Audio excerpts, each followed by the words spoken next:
Well, welcome to Fast Talk, the Water Edition. We're joined today by Alexandra Arboleda from the Central Arizona Project Board of Directors.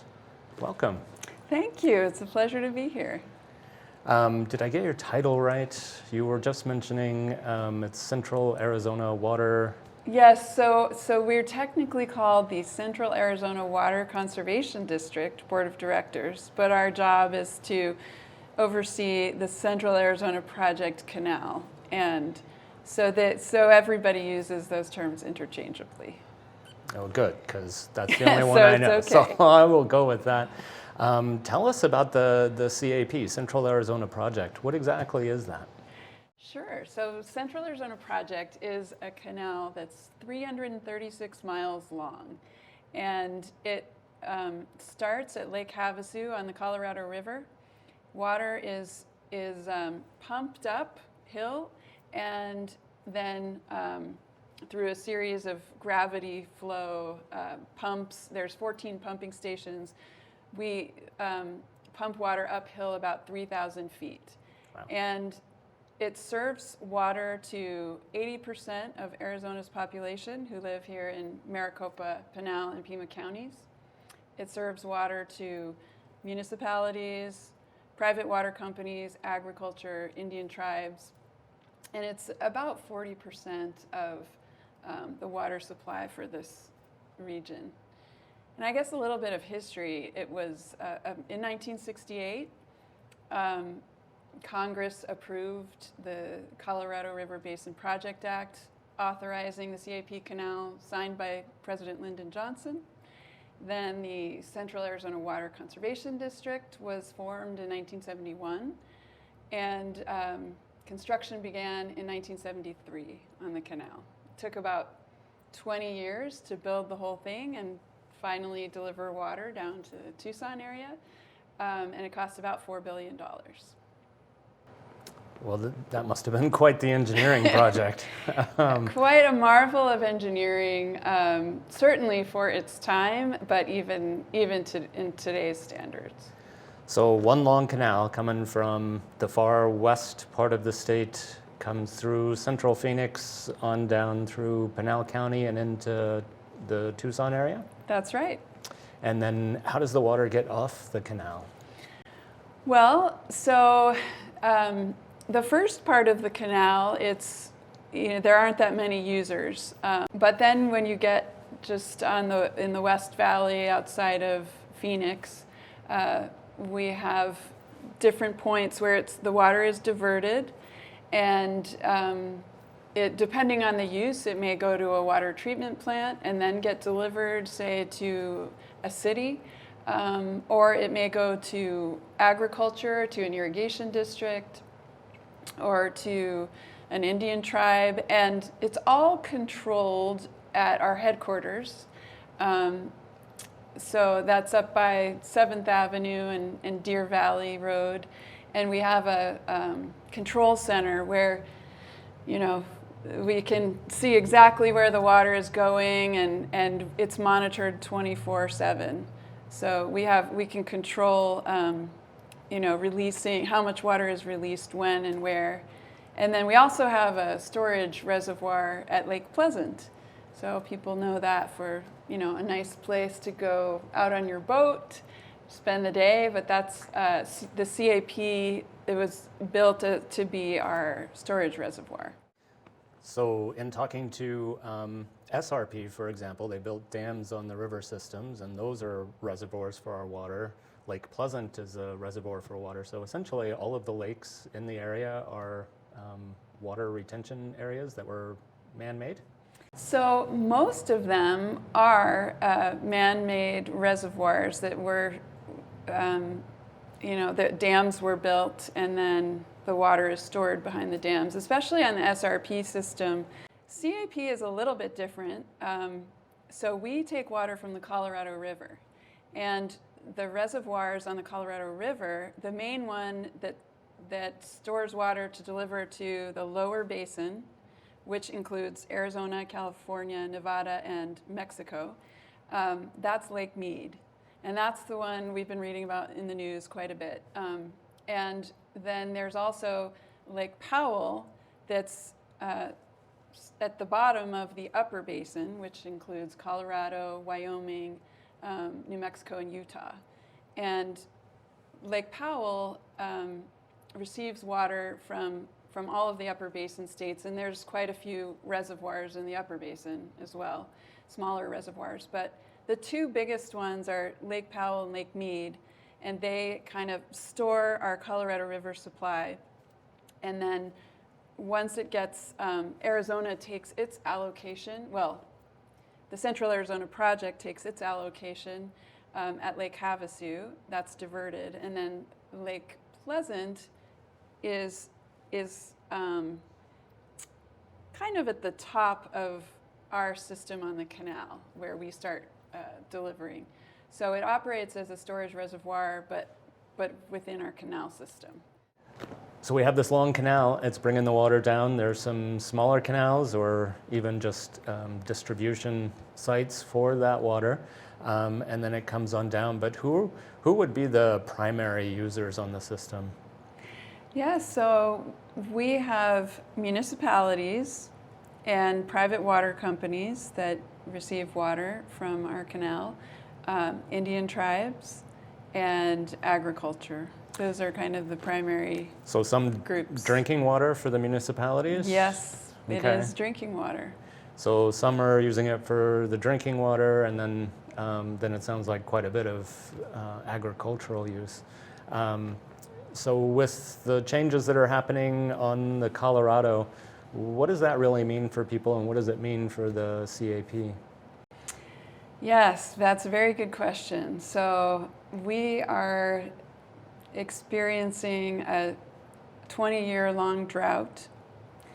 It looks like climate change, so we may be in a long-term experience of drought. The water supply from the Colorado River is probably going to be less than was anticipated, in the early 1900s when some of the agreements dividing up the Colorado River were made, and then since 1968 when CAP was authorized.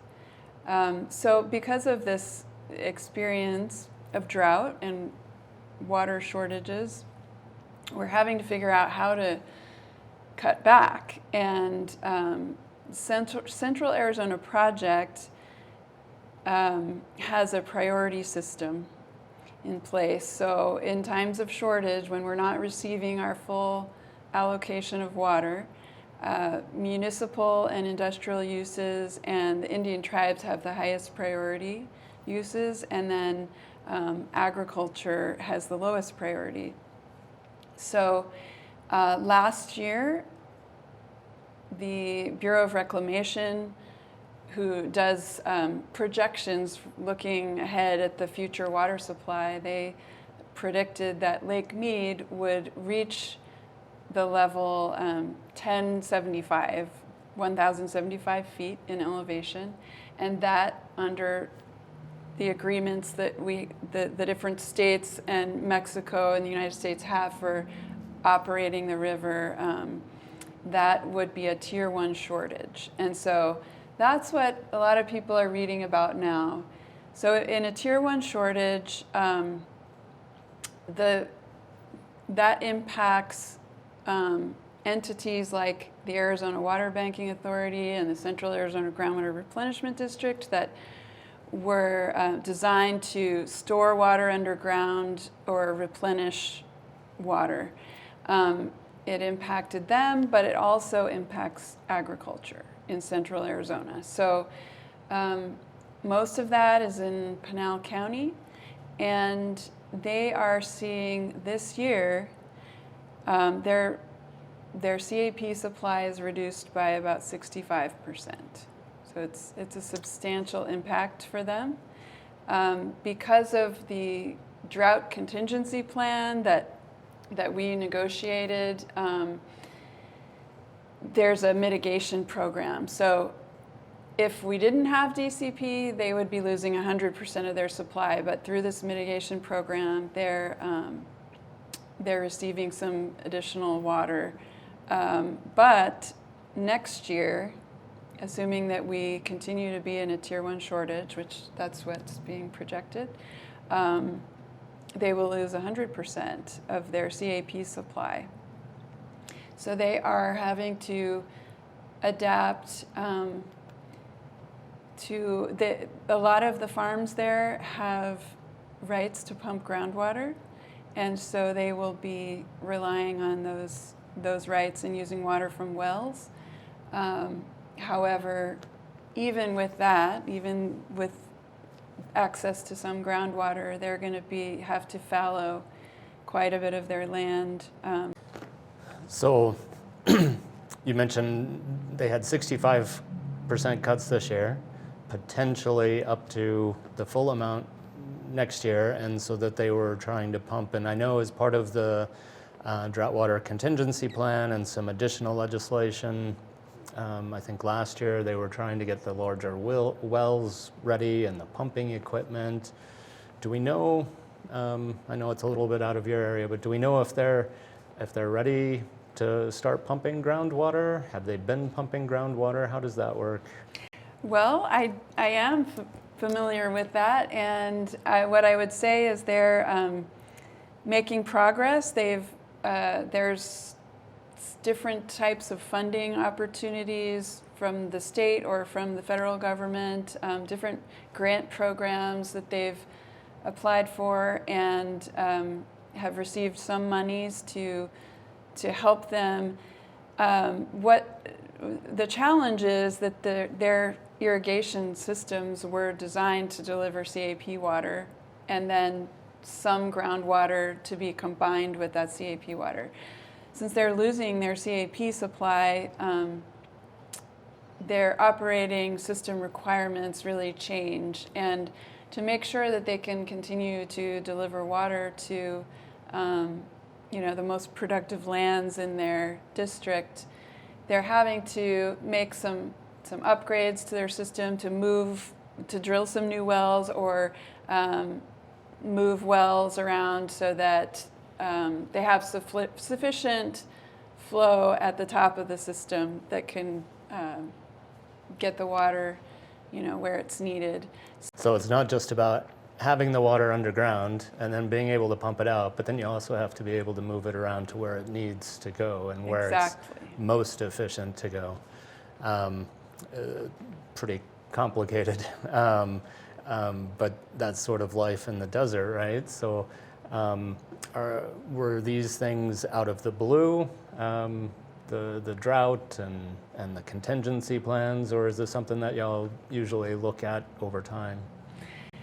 Yes, so definitely not out of the blue. We have at Central Arizona Project, at the Bureau of Reclamation, SRP, DWR, everyone is following this very closely and has been.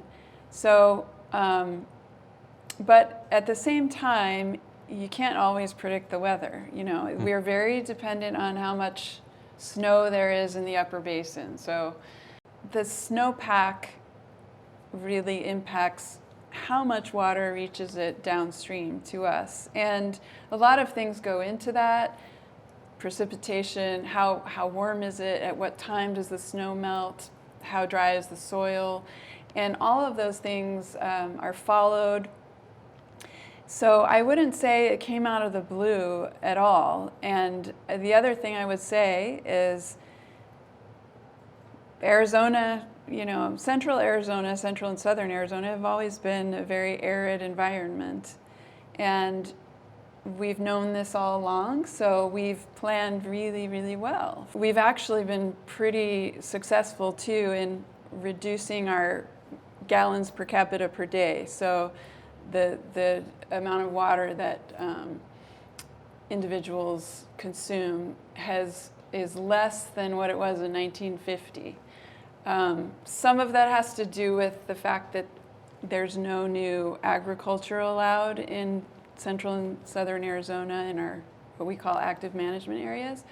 But some of that too is technology and how efficiently we're using water here. And then the other thing I would say is, I mentioned the Arizona Water Banking Authority. That was created and designed to store water underground. So store CAP water. When we first built the canal, we had excess water that wasn't being used. And so we stored that water underground by replenishing our aquifers. And that water is available to be recovered when we have, if at some point a shortage might affect a municipal water supply, then there are credits that can be used to recover some of this stored water. And we've stored trillions of gallons underground. And then the groundwater replenishment district, as I mentioned before as well, that was designed so it's complicated, so I want to keep it high level, but for new development, for new growth, that's one of our big challenges. Is Arizona is growing. People love to live here. It's a great place to live, and so people keep coming here. And I always like to say, we have plenty of water for everybody who's here. We're not worried about that, but if we want to continue to grow and thrive and prosper in the future and have new businesses come here and new people, then that's what we need to have a long-term vision for, how to meet those needs. So one of the things we developed in the 90s was this groundwater replenishment district. And if you're going to, in certain areas, if you're going to have a new housing development, you have to prove a 100-year assured water supply. And one of the ways to do that is by replenishing water, and then you can pump some groundwater as long as you replenish it. So we have all these creative ways we've come up with to live in the desert and try to use our resources wisely. And I think one of the big things out of what you just mentioned is that they all work together. There's a master plan, and so all of these things are coming together. You and SRP and the Water Banking Authority all come together to make sure that we have that water supply going into the future. One other question about the Colorado. So you mentioned if we stay at 1,075 feet, then we're at Tier 1. What happens at Tier 2? Is there a Tier 2? Yes, there is. So, and I will say that's another thing is the drought contingency plan. So originally, in 2007, the users in the Colorado River Basin came up with what we call the 2007 guidelines for sharing in surpluses, which aren't really happening, and shortages. So 2007, we came up with a process for if we're in a shortage, what happens. And then the drought contingency plan is kind of an overlay on to the 2007 guidelines, and it says, you know what, hydrology is not looking as good as we had hoped, so we're going to need to do more. And so that brought along this process of all the stakeholders working together in the different states and all the water users in the basin really coming together to figure out what else can we do. So we did that, and our hydrology has continued to look poor, and so now we have something called the 500 plus plan, and that each one of these overlays on top of the other, and what we're doing is voluntary compensated conservation. So we store water in Lake Mead or conserve more water in Lake Mead to keep the elevations higher. The way those elevations work, Tier 1 shortage is at 1075. If we get to 1050, it's Tier 2. We have a Tier 2A and a Tier 2B, so 1045 is Tier 2B. And then we have Tier 3 at 1025. So we are trying very hard to keep out of the lower tiers. If somebody wanted to get more information about this, where should they go? Are there resources on your webpage? Is there better web sources to go to? Yes, our website is cap-az.com, and we have lots of resources there, and you can find out more about the board that I sit on and just Central Arizona Project and what it does. But also, Central Arizona Project operates a website called knowyourwaternews.com. So KNOW, Your Water News, and it has resources that are designed for the general public, and they have fact sheets and graphics that help explain all of everything that we talked about. Well, thank you so much for joining us today. We appreciate your time, and we certainly have learned a lot about the Central Arizona Project. Thank you so much for having me out. I really enjoy, sharing this information and getting the word out to the public. So thanks for doing this.